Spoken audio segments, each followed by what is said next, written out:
brought to you by V-Guard, co-powered by Sensodyne O Bhimal বলো কথা কেশরী। Associate sponsor UltraTech cement. আরো একটা গুরুত্বপূর্ণ খবরের দিকে নজর রাখতে হচ্ছে।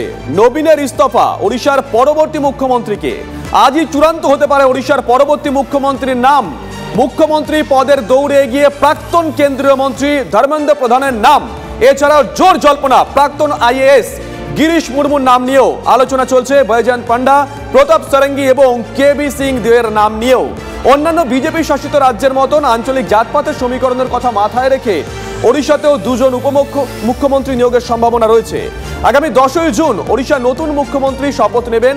আজই বৈঠক হতে পারে বিজেপির পার্লামেন্টারি বোর্ডের। এই বৈঠকেই চূড়ান্ত হবে ওড়িশার মুখ্যমন্ত্রীর নাম।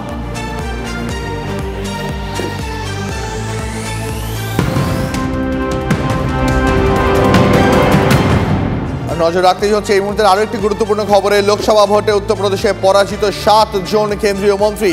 পরাজিতদের তালিকায় উত্তরপ্রদেশ সরকারের 2 মন্ত্রীও।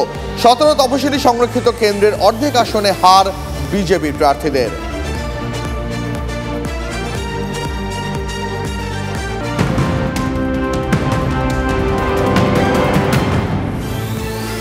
এদিকে মোদীর শপথ গ্রহণ অনুষ্ঠানে পড়শি দেশের রাষ্ট্র নেতাদের আমন্ত্রণ। ভুটান, মরিশাস, বাংলাদেশ, নেপালের প্রধানমন্ত্রীকে আমন্ত্রণ। শপথ অনুষ্ঠানে আমন্ত্রণ শ্রীলঙ্কার প্রেসিডেন্টকেও। 7ই জুন সকাল 11টায় বিজেপির সংসদীয় কমিটির বৈঠক। জয়ী প্রার্থীদের নিয়ে বৈঠকে বসবে বিজেপি।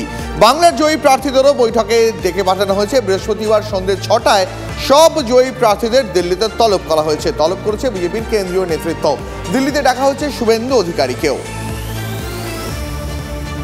আগামী 7 তারিখ আমরা দিল্লিতে সকালে মিলে বসবো। সেখানে আমাদের নবনির্বাচিত সাংসদদেরকে রাজ্যসভা এবং লোকসভা থেকে ডাকা হয়েছে এবং তার সাথে সাথে বিভিন্ন রাজ্যের ফ্লোর লিডার, বিধানসভার ফ্লোর লিডার বা মুখ্যমন্ত্রী তাদেরকেও ডাকা হয়েছে। তারা যাবেন। সেখানে আমাদের এখান থেকে বিরোধী দলের নেতা শুভেন্দু অধিকারীরও যাওয়ার কথা আছে। সকল নবনির্বাচিত অর্থাৎ 12 জন নবনির্বাচিত যারা সাংসদ আছেন তারা এবং রাজ্যসভার সাংসদ তাদের 2 জন আমাদের যে আছেন তাদেরকেও যেতে বলা হয়েছে। brought to you by V-Guard, co-powered by Sensodyne O Bhimal বলো কথা কেশরী। Associate sponsor UltraTech cement.